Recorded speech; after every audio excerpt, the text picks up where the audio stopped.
Alors, je m'appelle Marine Cadenne, je suis récemment diplômée de Sciences Po Grenoble, le master développement expertise de l'économie sociale et solidaire. C'est un master qui permet de bien connaître l'écosystème social et solidaire de Grenoble et tous les enjeux sur les associations, les mutuelles et les coopératives. C'est un master assez historique dans le réseau ESS en France. Et donc aujourd'hui et depuis presque un an maintenant, je suis chargée de développement à Entourage sur 2 villes en Rhône-Alpes, Lyon et Grenoble.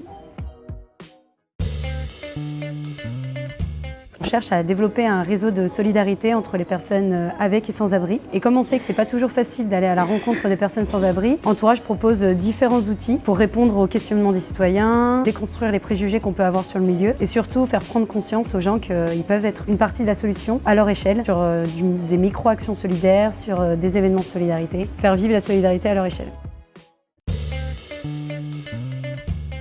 C'est vrai qu'à Entourage, on a identifié une sorte de nouveau besoin, un petit peu en contre-pied des associations traditionnelles. Aujourd'hui, on pense souvent à une personne SDF, on pense souvent qu'elle a faim, elle a froid, elle a besoin d'un travail, d'un logement. Et en fait, on ne pense pas aussi au simple besoin d'exister aux yeux de la société, au simple besoin d'appartenir à la société, pas forcément par l'emploi ou par le logement, mais juste par la solidarité citoyenne et l'impression d'appartenir à un quartier. Et ça, c'est le besoin qu'on a identifié à Entourage, c'est vraiment cette solitude qui peut tuer aussi. Pourquoi les personnes à la rue essaieraient de trouver un travail? Pourquoi les personnes à la rue essaieraient de prendre une douche si en fait les 3000 personnes qui passent devant elle quand elle est dehors ne s'intéressent même pas à elle?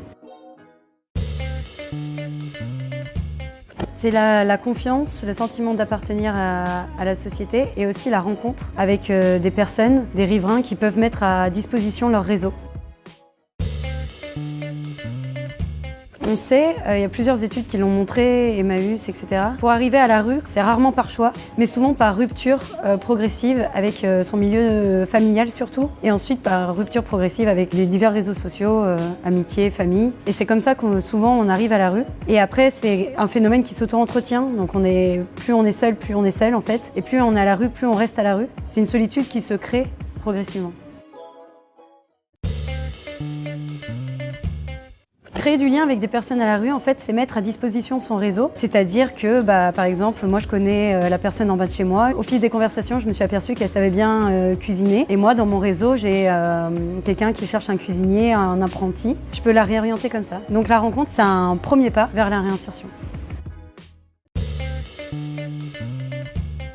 On a identifié qu'un des principaux obstacles pour aller à la rencontre des personnes à la rue, c'est que le riverain souvent se sent seul. Il a l'impression que c'est quelque chose de trop lourd à porter seul et du coup il n'ose pas aller à la rencontre. Et grâce à ce réseau de solidarité numérique, l'application Entourage, on met en coordination plein de riverains qui sont dans la même démarche d'aller à la rencontre et ces riverains peuvent se coordonner pour aller à la rencontre ensemble. Et sur ce réseau, il y a aussi des associations, des travailleurs sociaux, des bénévoles d'associations, des structures institutionnelles qui peuvent aider le riverain à aller à la rencontre. Donc c'est vraiment pour briser ce sentiment de solitude et montrer que voilà, il y a d'autres gens qui sont dans la même démarche et qu'on peut y aller tous ensemble. Il y a 30% des personnes SDF qui ont un portable et qui ont un smartphone avec une connexion. Et ces 30%-là, il y en a certains qui sont eux-mêmes sur l'application. Donc ils sollicitent le réseau eux-mêmes. Et finalement, c'est ça qui marche le mieux pour coordonner la solidarité. On a développé une web app. En fait, c'est l'équivalent web de notre appli. Donc qui va être accessible depuis un ordinateur. Et on sait que les personnes SDF ont accès à des ordinateurs dans des bibliothèques, dans des centres d'hébergement. Donc c'est pour un peu démocratiser aussi ce volet-là. On pense que le riverain est une pièce maîtresse en fait de la solidarité. Il y a des associations qui donnent à manger, il y a des associations qui trouvent un travail, il y a une association qui fait accéder au logement. Et nous, on pense que le riverain, très simplement, lui peut réintégrer la personne dans la société. Et ça passe par un bonjour.